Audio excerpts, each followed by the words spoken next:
ధన్యవాదాలు నారాయణప్ప. తమిళనాడులో రాజకీయ అనిశ్చితి కొలిక్కొచ్చే సూచనలు కనిపిస్తున్నాయి. టీవీకేకు మద్దతు ఇచ్చేందుకు సిపిఐ, సిపిఎం, వీసీకేలు అంగీకరించాయి. దీంతో విజయ్ మరోసారి గవర్నర్ను కలవనున్నారు. ప్రభుత్వ ఏర్పాటుకు ఆహ్వానించాలని కోరనున్నారు. మరింత సమాచారం మా ప్రతినిధి అరుణ్ ప్రత్యక్ష ప్రసారం ద్వారా అందిస్తారు.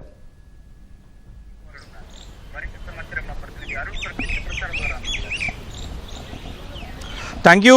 కొద్దిసేపటి క్రితం సిపిఐ, సిపిఎంకు సంబంధించినటువంటి కేంద్ర నేతలు సిపిఐకి సంబంధించినటువంటి కేంద్ర కార్యాలయం అజయ్ భవన్లో భేటీ అయ్యారు. సిపిఎం జాతీయ ప్రధాన కార్యదర్శి ఎంఏ బేబీ అజయ్ భవన్కు వెళ్ళి డి రాజా అదేవిధంగా మిగిలినటువంటి నేతలతో భేటీ అయ్యారు. తమిళనాడులో అదేవిధంగా కేరళలో మిగిలినటువంటి రాజకీయ పరిస్థితులు ఏ విధంగా ఉన్నాయి, 5 రాష్ట్రాల ఎన్నికల్లో మారినటువంటి పరిణామాలు తమిళనాడులో ఉన్నటువంటి అనిశ్చిత పరిస్థితి, దీనికి రోజు గత 3-4 రోజులుగా జరుగుతున్నటువంటి పరిణామాలన్నిటిపైన చాలా సవివరంగా చర్చించినట్లుగా సిపిఐ నేతలు వెల్లడించారు. సిపిఐ నేతలు ఇచ్చినటువంటి సమాచారం ప్రకారం తమిళనాడులో ఉన్నటువంటి పరిస్థితులకు అనుగుణంగా బీజేపీ అనేటువంటి పార్టీ కానీ బీజేపీకి సంబంధించినటువంటి వాళ్ళు కానీ ఎవరూ కూడా ఎట్టి పరిస్థితుల్లో అధికారంలోకి రానివ్వకుండా చూడాలి అనేది తమ లక్ష్యంగా సిపిఐ నేతలు చెప్తున్నారు. ఆ నేపథ్యంలోనే టీవీకే పార్టీ అధినేత విజయ్ చేసినటువంటి విజ్ఞప్తి ఈ సందర్భంగా ఇరువురు నేతల మధ్య కీలకమైనటువంటి చర్చకు వచ్చినట్లుగా సిపిఐ నేతలు వెల్లడించారు. ఆ నేపథ్యంలోనే ప్రస్తుతం 11 స్థానాలకు అధికారం చేపట్టేందుకు 11 స్థానాలకు దూరంగా ఉన్నటువంటి టీవీకే పార్టీకి సిపిఐ, సిపిఎం నేతలు, వీసీకే నేతలు పూర్తి స్థాయి మద్దతు ఇవ్వాలని, అన్కండిషనల్గా మద్దతు ఇవ్వాలని చెప్పి భావించినట్లుగా, ఆ మేరకు నిర్ణయించినట్లుగా సిపిఐ నేతలు, సిపిఐ వర్గాలు వెల్లడించాయి. ముగ్గురికి కలిపి సిపిఐ, సిపిఎం అదేవిధంగా వీసీకే 3 పార్టీలకు కలిపి 6 ఎమ్మెల్యేలు ప్రస్తుతం తమిళనాడులో ఇటీవల జరిగినటువంటి ఎన్నికల్లో గెలుపొందడం జరిగింది. ఈ 6తో పాటుగా కాంగ్రెస్ పార్టీ 5 మద్దతు ఇస్తున్నటువంటి నేపథ్యంలో మొత్తం 118 స్థానాలు, 118 నెంబరు ఏదైతే మ్యాజిక్ ఫిగర్ ఉందో తమిళనాడు అసెంబ్లీలో ప్రభుత్వం ఫామ్ చేయడానికి అవసరమైనటువంటి మ్యాజిక్ ఫిగర్ ఏదైతే ఉందో దాన్ని ఈ సిపిఐ, సిపిఎం, వీసీకే పార్టీలు ఇచ్చినటువంటి మద్దతుతో పూర్తవుతుంది. ఆ నేపథ్యంలోనే ముగ్గురు కలిసి విజయ్కి ఆ మద్దతు ఇవ్వాలి అని చెప్పి నిర్ణయించినట్లుగా సిపిఐ వర్గాలు వెల్లడించాయి. మరోవైపు కాంగ్రెస్ పార్టీ ఇప్పటికే ఎట్టి పరిస్థితుల్లో అన్నా డిఎంకే కానీ లేదా బీజేపీకి సంబంధించినటువంటి అనుయాయులు, ఆ కూటమిలో ఉన్నటువంటి పార్టీలు ఎవరూ కూడా తమిళనాడులో గవర్నమెంట్ ఫామ్ చేయడానికి ఆస్కారం లేని రీతిలో తాము వ్యవహరించాలని చెప్పి నిర్ణయించింది. అందుకు అనుగుణంగానే మతతత్వ శక్తులతో ఎటువంటి జత కట్టను అని చెప్తే తాము మద్దతు మిగిలినటువంటి అంశాల్లో ఏ విధమైనటువంటి కండిషన్స్ లేకుండా తాము మద్దతు ఇస్తామని చెప్పి ఇప్పటికే కాంగ్రెస్ పార్టీ ప్రకటించింది.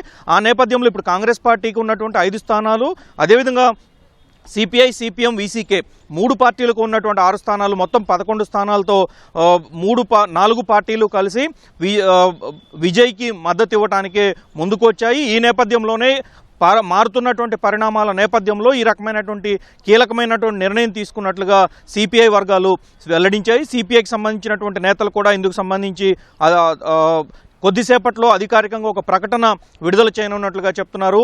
సిపిఐ, సిపిఎంకు సంబంధించి ఇప్పటికే దేశంలో ఇప్పటివరకు జరిగినటువంటి ఎన్నికల్లో, స్వతంత్ర భారతం తర్వాత ఇప్పటివరకు జరిగినటువంటి ఎన్నికల్లో తొలిసారి వామపక్షాలకు ఎలాంటి ప్రాతినిధ్యం లేని ఏ ఒక్క రాష్ట్రంలో కూడా ప్రాతినిధ్యం లేనటువంటి పరిస్థితి నెలకొంది. ఆ నేపథ్యంలోనే ఇరువురు నేతలు ఇందుకు సంబంధించినటువంటి అంశాలన్నిటిపైన కీలకంగా చర్చించినట్లుగా తెలుస్తోంది. ఇకపై దేశంలో ఏ విధంగా వ్యవహరించాలి, పశ్చిమ బెంగాల్లో మారినటువంటి పరిస్థితులు, అదేవిధంగా గత 10 ఏళ్లలో కేరళలో ప్రభుత్వం నడిపించినప్పటికీ ఇప్పుడు కేరళలో ఓడిపోవటము, దానికి అనుగుణంగా తమిళనాడులో మారుతున్నటువంటి పరిస్థితుల నేపథ్యంలో గతం కంటే కొంత తమిళనాడులో కూడా బలం తగ్గినప్పటికీ ఉన్నటువంటి 2-4 స్థానాలతో తాము ప్రభుత్వాన్ని నిలబెట్టే పరిస్థితుల్లో వీసీకే పార్టీ పేరుతోటి వచ్చినటువంటి విజయ్ని సమర్థించేటువంటి రీతిలో ఆ విధంగా ముందుకు వెళ్ళి పూర్తి స్థాయిలో ప్రభుత్వ ఏర్పాటుకు తమ వైపు నుంచి ఎలాంటి ఇబ్బందులు తలెత్తకుండా ఉండే విధంగా భవిష్యత్తులోనూ విజయ్కి పూర్తి స్థాయిలో మద్దతుగా నిలిచేటువంటి పరిస్థితుల్లోనే ఈ రకమైనటువంటి నిర్ణయం తీసుకున్నట్లుగా వామపక్ష పార్టీలకు సంబంధించినటువంటి నేతలు వెల్లడించారు. ఈ రోజు జరుగుతున్నటువంటి పరిణామాల నేపథ్యంలో అతి త్వరలో తమిళనాడులో ఉన్నటువంటి అనిశ్చిత పరిస్థితికి తెరదించాలనే ఉద్దేశంతోనే ఈ రకమైనటువంటి నిర్ణయం తీసుకున్నట్లుగా వామపక్ష పార్టీలు వెల్లడిస్తూ ఉన్నాయి. ప్రస్తుతం ఉన్నటువంటి పరిస్థితుల్లో తమ పాత్ర నామమాత్రం అవుతుందనేటువంటి నేపథ్యంలో దాని నుంచి ఎలా అధిగమించాలనేటువంటి అంశాలపైన ప్రభుత్వానికి సంబంధించి కేంద్రం కానీ అటు రాష్ట్రాలు కానీ చేపడుతున్నటువంటి అనేక విధానాలపైన ఏ విధంగా ప్రజల్లోకి వెళ్ళాలి, ప్రజలను సమాయత్తం చేయాలి, మారుతున్నటువంటి కాలానికి అనుగుణంగా ఏ విధమైనటువంటి నిర్ణయాలు తీసుకోవాలనేటువంటి విషయాలన్నిటిపైన మరోసారి భేటీ అవనున్నట్లుగా వామపక్ష పార్టీలు చెప్తూ ఉన్నాయి. సో ఇప్పుడు వామపక్ష పార్టీలకు సంబంధించి అదేవిధంగా వీసీకేకి సంబంధించినటువంటి 6 సభ్యుల మద్దతు విజయ్కి ఇస్తుండటంతో మొత్తం 118 స్థానాలు తమిళనాడు అసెంబ్లీలో మ్యాజిక్ ఫిగర్కు అవసరమైనటువంటి పూర్తి సంఖ్యాబలం ఈ రోజుతోటి చేకూరుతుంది. అటు కాంగ్రెస్ పార్టీ, ఇటు వామపక్ష పార్టీలు, వైసీకే ఈ 3 పార్టీలకు సంబంధించినటువంటి పూర్తి స్థాయి సంఖ్యాబలం సిద్ధమవడంతో ఈరోజు మరొకసారి విజయ్ గవర్నర్ను కలవనున్నట్లుగా తెలుస్తోంది. సాయంత్రం 4:30 గంటల తర్వాత విజయ్ గవర్నర్ను కలిసి తమ మద్దతుకు సంబంధించినటువంటి విషయాన్ని ఎక్స్ప్లెయిన్ చేసి గతంలో గవర్నర్ ఏ విధంగా అయితే తమకు పూర్తి స్థాయి మద్దతును చూపించాలి అని చెప్పడం జరిగిందో నిన్న మొన్న కలిసిన సందర్భంలో ఆ నెంబర్ని ఈరోజు విజయ్ గవర్నర్ ముందు ప్రజెంట్ చేయడానికి గవర్నర్కు తమకు సంఖ్య ఉన్నటువంటి పార్టీలు ఎమ్మెల్యేలకు సంబంధించినటువంటి పూర్తి జాబితాను కూడా అందజేయడానికి ఆస్కారం దొరికింది. సో వామపక్ష పార్టీలు ఇచ్చినటువంటి మద్దతుతో, కాంగ్రెస్ పార్టీ ఇచ్చినటువంటి మద్దతుతో ఇప్పుడు ప్రభుత్వాన్ని ఏర్పాటు చేయడానికి విజయ్కి అన్ని రకాలుగా మార్గం సుగమమైంది. సో ఈ నేపథ్యంలో గవర్నర్కు సంబంధించినటువంటి పాత్ర మరొకసారి కీలకంగా మారుతోంది. మిగిలినటువంటి ఇప్పుడు ఎన్నికలు జరిగినటువంటి 4 రాష్ట్రాలు, ఒక కేంద్రపాలిత ప్రాంతానికి సంబంధించినటువంటి ఎన్నికల ఫలితాలు వచ్చిన తర్వాత ఒక్క తమిళనాడు మినహా మిగిలినటువంటి అన్ని రాష్ట్రాల్లో ఎక్కడా ఎలాంటి అనిశ్చితి లేకుండా ఏకపక్షంగా ఎవరు పోటీ చేసినటువంటి వారికి, గెలుపొందిన వారికి ఎలాంటి ఇబ్బందులు తలెత్తకుండా ప్రజలు ఏకపక్షంగా పశ్చిమ బెంగాల్లో, అస్సాంలో, అదేవిధంగా పాండిచ్చేరిలో 3 చోట్ల బీజేపీకి పూర్తి స్థాయి మెజారిటీ ఇచ్చారు. దాంతోపాటు కాంగ్రెస్ పార్టీకి కేరళలో మెజారిటీ ఇచ్చారు. ఒక్క తమిళనాడులో మాత్రమే ఈ రకమైనటువంటి అనిశ్చితి కొనసాగే విధంగా 3 పార్టీలకు కొంతమేరకు అవకాశం కల్పించి విజయ్కి అత్యధిక పార్టీగా నిలబడేందుకు, అతిపెద్ద పార్టీగా నిలబడేందుకు అవకాశం ఇచ్చినప్పటికీ పూర్తి స్థాయి మెజారిటీ ఇవ్వకపోవడంతో ఈ రకమైనటువంటి పరిస్థితి, అనిశ్చితి నెలకొంది. ఈ నేపథ్యంలోనే గవర్నర్ పాత్ర మరొకసారి కీలకమైంది. ఆ గవర్నర్ పాత్రకు సంబంధించినటువంటి విషయంలోనే ఇప్పటివరకు గవర్నరు సంబంధించి కేంద్రం నుంచి వచ్చేటువంటి సూచనలు, సలహాల ప్రకారమే గవర్నర్ నడుచుకుంటున్నారు అనేది, అదేవిధంగా తమిళనాడులో విజయ్ని ఎట్టి పరిస్థితుల్లో అధికారంలోకి రానియకుండా తమ పరిధిలోకి తెచ్చుకోవాలనేటువంటి ఉద్దేశంతో ఈ విధంగా వ్యవహరిస్తున్నారని అనేక ఆరోపణలు, అనేక ప్రత్యారోపణలు సోషల్ మీడియా వేదికగా కొనసాగుతున్నటువంటి నేపథ్యంలో గవర్నర్ పాత్ర మరొకసారి కీలకంగా నిలిచింది. ఈ నేపథ్యంలోనే ప్రస్తుతం గవర్నర్కి సంబంధించి గవర్నర్కి సంబంధించినటువంటి విషయంలో ప్రస్తుతం మనతో మాట్లాడటానికి జంధ్యాల రవిశంకర్ గారు ఉన్నారు. రవిశంకర్ గారు గతంలో ఉమ్మడి ఆంధ్రప్రదేశ్కి సంబంధించినటువంటి అసెంబ్లీ స్పీకర్కి సలహాదారుగా, ప్రస్తుతం ఆంధ్రప్రదేశ్, తెలంగాణకు సంబంధించినటువంటి అసెంబ్లీ స్పీకర్లకు రాజ్యాంగపరమైనటువంటి అంశాల్లో సలహాదారుగా ఉన్నారు. రవిశంకర్ గారు చెప్పండి, ఈరోజు తమిళనాడులో నెలకొన్నటువంటి పరిస్థితుల్లో రాజ్యాంగం ఏ విధంగా వ్యవహరిస్తుంది, రాజ్యాంగం ఏం చెప్తుంది, సంఖ్యాబలము అదేవిధంగా సంఖ్యాబలాన్ని నిరూపించుకోవడానికి ఉన్నటువంటి మార్గాలు ఏం చెప్తున్నాయి? ఇప్పుడు ఇవాళ మనకు జరుగుతున్న పరిణామాల్లో మిగిలిన వాళ్ళు సిపిఐ, సిపిఎం, తర్వాత సివికే, ఈ పార్టీలన్నీ కూడా అతనికి కనుక సపోర్ట్ చేస్తే కాంగ్రెస్తో పాటు ఆల్రెడీ అతనికి 107+5 112 అయినాయి. ఇవి దీంతో దాదాపు 118 అయిపోతుంది. కానీ లెక్క ప్రకారము అతను 234 నెంబరు, అంటే 233 లెక్క. 233లో సగం వేసుకుని అతనికి ఇవాళ దాదాపుగా 116 సరిపోతాయి. 117తో అంటే మ్యాక్సిమం, అది ఎనీ ఫ్రాక్షన్ ఈజ్ 1 కాబట్టి అతను 117 పూర్తిగా సరిపోతుంది. 118 కూడా అవసరం లేదు. ఒక్కసారి నేను ఫ్లోర్ టెస్ట్కి పిలిచిన తర్వాత ఎప్పుడైనా కానీ రాజ్యాంగంలో ఇది పవర్ కారిడార్స్లో ఇది బలము ప్రూవ్ చేసుకోరు. ఇది ఖచ్చితంగా ఫ్లోర్ ఆఫ్ ది హౌస్లో మాత్రమే ప్రూవ్ చేసుకోవాలి. అందుకనే విజయ్ గారు కనుక ఫస్ట్లో ఆయన ఒక్కడే వెళ్ళి నేను సింగిల్ లార్జెస్ట్ పార్టీ అని నాకు ఛాన్స్ ఇవ్వండి అని అడుగున్నట్టయితే వెంటనే ఇచ్చి ఉండేవాళ్ళు. కాంగ్రెస్ పార్టీని కలిపి ఆ నెంబర్ తీసుకుని వెళ్ళారు కాబట్టి ఆయన 118 తీసుకురా అని చెప్పారు. అదే కనుక ఆయన సింగిల్ లార్జెస్ట్ పార్టీ నేను రుజువు చేసుకుంటానంటే ఖచ్చితంగా టైం ఇవ్వాల్సి వచ్చేది. కాబట్టి మిగిలిన వాళ్ళని మస్టర్ చేసుకునేవాళ్ళు. ఎనీవే వాళ్ళిద్దరూ పాలిట్ బ్యూరో మీటింగ్ అని కమ్యూనిస్ట్ పార్టీలు పాలిట్ బ్యూరో మీటింగ్ శుక్రవారం పెట్టుకుని తెలుసుకుంటాం అని చెప్పిన తర్వాత ఈ పార్టీతో కలుపుకుని ఇప్పుడు మిగిలిన పార్టీలు ఇవి దాదాపుగా డిఎంకే పార్టీకి భాగస్వామ్య పార్టీలుగా ఉన్నవే ఎర్లియర్. అటువంటి భాగస్వామ్య పార్టీలు దాదాపు కాంగ్రెస్, సిపిఐ, సిపిఎం వీళ్ళే వచ్చేసిన తర్వాత ఇప్పుడు మనకి మిగిలిన పార్టీలు ఏవైతే ఉన్నాయో ఆ పార్టీలు విజయకాంత్కి సంబంధించిన వాళ్ళ పార్టీలు అన్నీ వచ్చేస్తాయి. ఈ ఫ్లోర్ ఆఫ్ ది హౌస్లో ఒకసారి ప్రూవ్ చేసిన తర్వాత ఇక ఫ్లోర్ ఆఫ్ ది హౌస్లో నువ్వు ప్రూవ్ చేసుకో అని చెప్పి గవర్నర్ ఎప్పుడైతే పిలుస్తారో ఫస్ట్ ముఖ్యమంత్రిగా అతనికి ప్రమాణ స్వీకారం చేయించి తర్వాత ప్రోటెం స్పీకర్ని అపాయింట్ చేసుకుని ప్రోటెం స్పీకర్ అందరి చేత ప్రమాణ స్వీకారం చేయించాలి. ప్రోటెం స్పీకర్ ఎప్పుడైతే అందరి చేత ప్రమాణ స్వీకారం చేసుకుంటారో ఆల్రెడీ ఎన్నుకున్న ఎవరైతే అసలు స్పీకర్ ఉంటారో వారిని మళ్ళీ తీసుకెళ్ళి అందరూ పైన కూర్చోబెట్టిన తర్వాత ఫ్లోర్ టెస్ట్ జరుగుతుంది.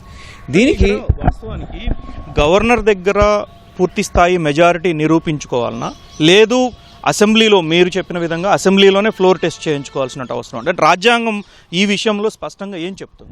ఎస్ఆర్ బొమ్మాయి దగ్గర నుంచి మన ఎన్టీ రామారావు గారి కేసు వరకు గవర్నర్ ఆఫీస్కి, గవర్నర్ కారిడార్స్కి, పవర్ కారిడార్స్కి ఏ విధమైన అవకాశం కానీ ఏ విధమైన హక్కు కానీ లేదు.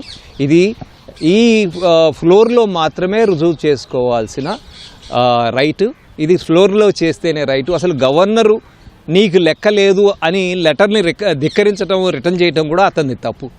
నిజానికి అతను నువ్వు వచ్చిందా ఓకే నువ్వు ఫ్లోర్ టెస్ట్ చేయించుకో అని చెప్పి 48 గంటలు అయ్యి నువ్వు 14 రోజులు ఇవ్వద్దు మస్టర్ చేసుకోవడానికి లేకపోతే హార్స్ ట్రేడింగ్ చేసుకోవడానికి కాదని కదా సుప్రీంకోర్టు మొదటి నుంచి చెప్పింది.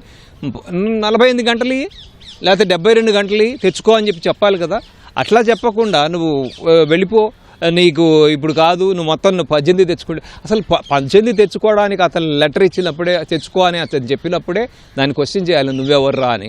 అతను గవర్నర్ చెప్పినటువంటి మాట ప్రకారం చూసుకున్నా లేదు రాజ్యాంగ నిపుణులు మీలాంటి వాళ్ళు చెప్తున్నటువంటి మాట ప్రకారం చూసుకున్నా ఎస్ఆర్ బొమ్మాయి కేసు ప్రత్యేకంగా ఇంత నెంబరు మ్యాజిక్ ఫిగర్ ఉంటే తప్ప గవర్నర్కు అవకాశం లేదు అని అంటున్నారు. కాబట్టి అసలు ఎస్ఆర్ బొమ్మాయికి సంబంధించినటువంటి తీర్పు ఏం చెప్తుంది?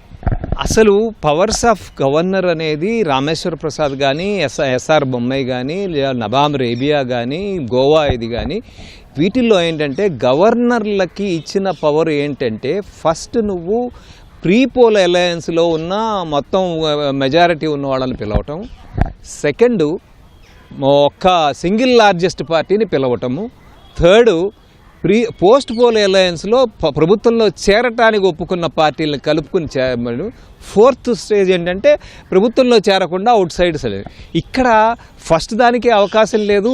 సెకండ్ డైరెక్ట్గా నాకు ఫుల్ మెజారిటీ ఉంది నేనే సింగిల్ లార్జెస్ట్ పార్టీ అని వెళ్ళినప్పుడు అతన్ని ఆ రోజునే పిలవాల్సింది. అతన్ని పిలవకుండా లేదు అతనికి నువ్వు సింగిల్ లార్జెస్ట్ పార్టీలో ఫస్ట్లో చెప్పాను నేను ఆయన ద్వారా ఆయన 107 తీసుకెళ్ళినట్టయితే పిలవాల్సి వచ్చింది. అది పోనీ 112 తీసుకెళ్ళినప్పుడు సరే అయినా కూడా నువ్వు రుజువు చేసుకోవాలని ఆయన ముందు రుజువు చేసుకోకూడదు, లెటర్లలో రుజువు చేసుకోవాలి. లెటర్ సంతకాలు లెక్క పెట్టరు, లోపలికి వచ్చి హౌస్ లోపల మాత్రమే చేయాలి. గవర్నర్లకు అసలు ఆ రకమైన అధికారం లేదని ఎస్ఆర్ బొమ్మాయి తేల్చింది. ఇక్కడ గవర్నర్ తమిళనాడు గవర్నరు నిన్న చెప్పినటువంటి అధికారికంగా ఇచ్చినటువంటి ఒక మీడియా స్టేట్మెంట్లో 118 అంటే మ్యాజిక్ ఫిగర్తో కలిపినటువంటి వివరాలు ఇస్తే తాను వాటన్నిటిని పరిశీలించి తగిన నిర్ణయం తీసుకుంటాను అన్నట్లుగానే ప్రకటించారు. సో దాన్ని ఎట్లా చూస్తారు? అసలు తప్పండి అది. అసలు మ్యాజిక్ ఫిగర్ నువ్వెవరు చెప్పడానికి? అది వస్తుందో రాదో, నాకు 150 వస్తాయేమో లోపలికి వెళ్ళిన తర్వాత మిగతా వాళ్ళని వస్తారు. రేపొద్దున ఇందాక మనం అనుకున్నాం 234 కాదు 233 ఇవాళ 233 డివైడెడ్ బై హాఫ్ అయినప్పుడు మనకి 17 సరిపోతుంది అంటున్నాం. 17 సరిపోతుంది అంటున్నప్పుడు ఒకవేళ కనుక ఈ డిఎంకేలోనో ఎవరైనా ఏఐడిఎంకేలోనో 20 మంది అబ్సెంట్ అయ్యారు, 90కే వస్తుంది. నువ్వు అసలు 118 తీసుకురామని చెప్పాల్సిన అవసరం ఏం లేదు. సింగిల్ లార్జెస్ట్ పార్టీ మాట నేను ప్రత్యేకంగా మీరు ఈ మాట అన్నారు కాబట్టి అంటే 118 లేదా హాజరైనటువంటి సంఖ్యా బలం అంటున్నారు. నిజంగా హాజరైనటువంటి సభ్యుల నుంచే సంఖ్యాబలం తీసుకోవాలా, దాంట్లో సగం తీసుకోవాలా, లేదు మొత్తం అసెంబ్లీలో ఎంతమంది అయితే 234 లేదు ఒక సీట్ నుంచి విజయ్ రిజైన్ చేశారు కాబట్టి, ఎలక్ట్ అవ్వకుండానే రిజైన్ చేశాను అని చెప్పని అన్నారు కాబట్టి, సో ఆ నేపథ్యంలో దాన్ని అసెంబ్లీకి హాజరైనటువంటి సంఖ్యాబలంలో సగం తీసుకుంటే ఏది ప్రయారిటీ? మనకి ఒంట్లో బాగుండదు కదా, ఒక 50 మంది రారండి, స్వేరింగ్ చేయరు, వాళ్ళు ఓట్ తీసుకోరు. ఓట్ తీసుకొని వాళ్ళు ఎమ్మెల్యే కాదు. ఎమ్మెల్యేలు కాని వాడు నీకు ఓటేసేది లేదు కదా, ఫ్లోర్ టెస్ట్ అసలు సంబంధమే లేదు కదా. 10 మంది ఒంట్లో బాగుండకపోవచ్చు, 10 మంది ఊరికి వెళ్ళి ఉండొచ్చు, రాలేకపోయి ఉండొచ్చు, రకరకాల కారణాలు ఉండొచ్చు. అప్పుడు ఎవరైతే అటెండ్ అయ్యారో వాళ్ళల్లోనే ఫ్లోర్ టెస్ట్ కదా, వాళ్ళల్లోనే చేతులు ఎత్తమంటారు, వాళ్ళల్లోనే తలలు లెక్కేస్తారు. హెడ్ కౌంట్ అంటారు, లేకపోతే మూజుబా అని అంటే ఒక నోటి మాట మూజుబా అని అంటారు, మూజువాణి ఓటు అని మనం తెలుగులో ఉంటాం. అది అక్కడ సింపుల్గా హ్యాండ్స్ రైజ్ చేస్తారు, అయిపోయిందని వాళ్ళు ఐజ్ ఆర్ హ్యాబిట్ అని చెప్పుకుంటారు. ఇక్కడ డైరెక్ట్గా ఎవరైతే అటెండ్ అయ్యారో ఇతనికి ఎప్పుడైతే నువ్వు 34 కాదు, ఒకటి తగ్గిపోతే 33 అవుతాయి అనుకున్నప్పుడు 10 మంది రాకపోతే 23 అవుతుంది. 23 అయితే దాంట్లో సగం అంత 12. నీకు వచ్చేది పోతే 112కి అయిపోతుంది, 24కి 224 వస్తుంది.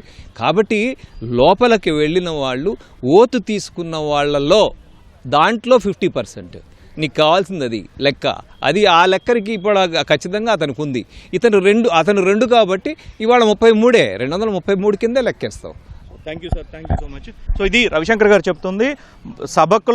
సభకు హాజరయ్యి ఓట్ తీసుకొని, అంటే ఎమ్మెల్యేగా ప్రమాణ స్వీకారం చేసిన తర్వాత వారందరూ ఓటింగ్కి హాజరైతే ఆ ఓటింగ్కి హాజరైనటువంటి సంఖ్య తర్వాతనే సంఖ్యాబలం ఆధారంగా ప్రభుత్వానికి సంబంధించినటువంటి ఓటు నమోదవుతుంది. ఎంతమంది మద్దతుగా ఉన్నారు, ఎంతమంది వ్యతిరేకంగా ఉన్నారు అనేది నమోదవుతుంది. సో ఈ నేపథ్యంలో గవర్నరు ఇన్ని రోజులు నాంచాల్సిన అవసరం కానీ, నీ బలాన్ని నా దగ్గర నిరూపించుకొని చెప్పాల్సిన అవసరం కానీ లేదు అని చెప్పి న్యాయ నిపుణుడిగా ఉన్నటువంటి జంధ్యాల రవిశంకర్ చెప్తా ఉన్నారు. మరోవైపు రాజకీయ పరంగా కూడా ఇప్పటికే విజయ్కి దాదాపు 118 సంబంధించినటువంటి స్థానాల సంఖ్య ఇప్పటికే పూర్తయింది. కాబట్టి ఈరోజు తమిళనాడులో ఉన్నటువంటి పరిణామాలన్నిటికీ మరికొన్ని గంటల్లోనే ఈ అనిశ్చితికి తెరదించేటువంటి అవకాశాలు కనిపిస్తూ ఉన్నాయి. Over to studio.